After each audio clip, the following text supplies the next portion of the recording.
একটা কথা বলতে চাই সবাইকে, প্লিজ খারাপ পাবেন না কিন্তু। মানে বিশেষ করে ধরেন যে যাদের ঘরে 2-3টা মেয়ে আছে, ছেলে নাই, খারাপ পাবেন না। আমি সবাইকে বলতেছি এই বিষয়ে কথাটা, খারাপ পাবেন না। আর যদি ভিডিওটা ভালো লেগে থাকে একটা লাইক আর একটা সাবস্ক্রাইব করবেন প্লিজ।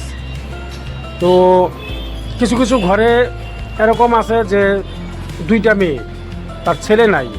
অনেক মা বাবা মানে দুঃখ করে যে আমার একটা ছেলে নাই, একটা ছেলে থাকলে ভালো হইতো। কিন্তু তাতে দুঃখ করার কোনো দরকার নাই। কিসের জন্য?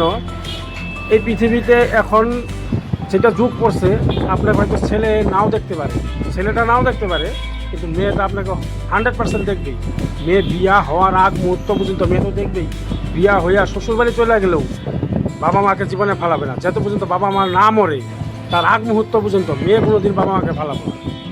আজকালকার দিনের এই ধরনের মানে যেটা পরিস্থিতি আসছে, মানে ছেলের কোনো গ্যারান্টি নেই, একটা ছেলের কোনো গ্যারান্টি নেই।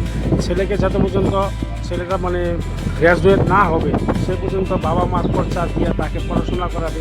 পড়াশোনা করানোর পর সে চাকরি পাইলো, চাকরি পাওয়ার পরে সে তার মতো চলবে ছেলেটা। কিন্তু একটা মেয়ের চিন্তাধারা বহুত বড় চিন্তাধারা।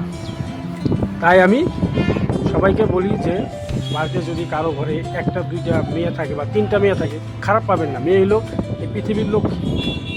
যেই ঘরে মেয়ে নাই সেই ঘরে লক্ষ্মী।